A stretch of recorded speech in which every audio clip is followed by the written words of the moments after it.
ഏലിയാസ് ഏനംകുളം നമുക്കൊപ്പം ചേരുന്നുണ്ട്, പ്രദേശവാസിയാണ്. ശ്രീ ഏലിയാസ്, ഇത് നേരത്തെ തന്നെ നിങ്ങൾക്കൊക്കെ ആശങ്ക ഉണ്ടായിരുന്നോ? ഇത് അപകടാവസ്ഥയിലാണെന്നൊരു തോന്നലുണ്ടായിരുന്നു, അത് ശ്രദ്ധയിൽപ്പെടുത്തിയിരുന്നു?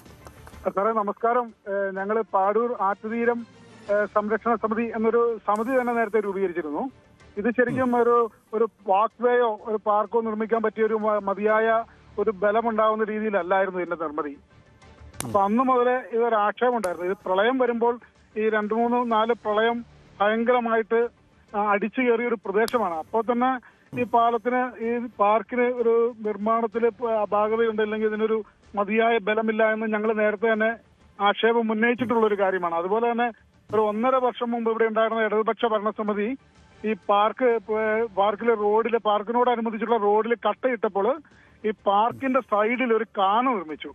അപ്പൊ ഇവിടെയുള്ള പരിസരവാസികളും ഞങ്ങളുമൊക്കെ പറഞ്ഞു, ഈ പാർക്കിന്റെ സൈഡില് ഇങ്ങനെ കാന നിർമ്മിച്ചു കഴിഞ്ഞാൽ സ്വാഭാവികമായിട്ട് വെള്ളം എല്ലാം കൂടി വന്ന് അവിടെ അടിഞ്ഞ് ഈ കെട്ടിടിഞ്ഞു പോകാൻ സാധ്യതയുണ്ടെന്ന് അന്നേ വലിയൊരു ആക്ഷേപം ഉന്നയിച്ചിരുന്നതാണ്. പക്ഷെ അത് ആരും ചെവിക്കൊണ്ടില്ലെന്നുള്ളതാണ് വസ്തുത.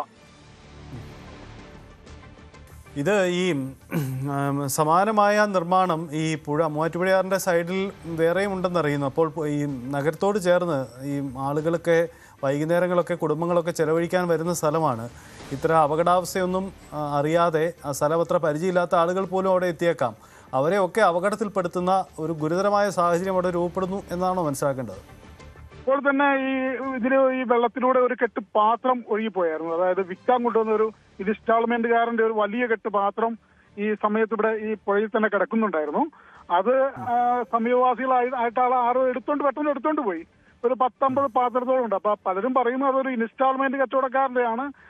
അതെങ്ങനെ പുഴയിലേക്ക് വന്നു, അല്ലെങ്കിൽ ആളെവിടെ പോയി എന്നുള്ളതിനകത്തൊരു ഒരു ദുരൂഹത പലരും പറയുന്നുണ്ട്. അതുപോലെ തന്നെ പലപ്പോഴും ഞങ്ങൾ ഇവിടെ വരുമ്പോൾ രാത്രിയെന്നില്ല പകലെന്നില്ല, രാവിലെ മുതൽ തന്നെ കമിതാക്കളായിട്ടുള്ള ചെറുപ്പക്കാർ ഇവിടെ വന്ന് പലപ്പോഴും ഇരിക്കാറുണ്ട്.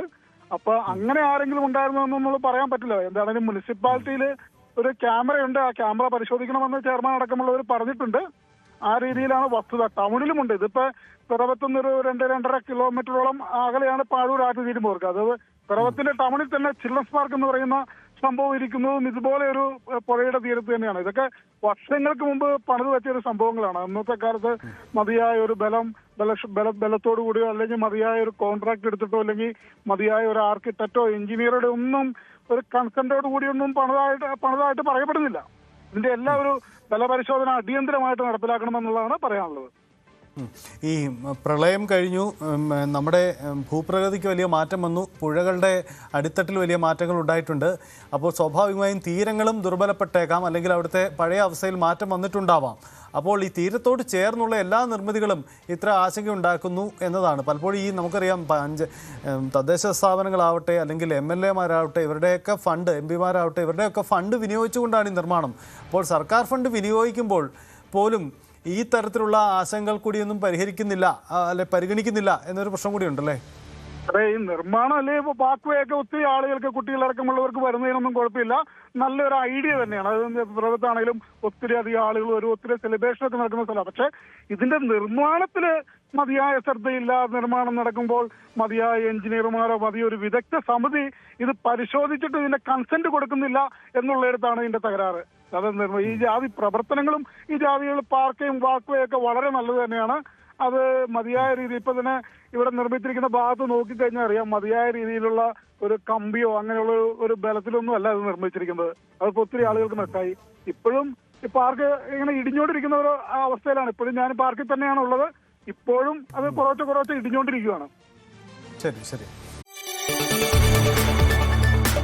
കൂടുതൽ വാർത്തകൾക്ക് News 18 Keralam YouTube channel subscribe ചെയ്യുക.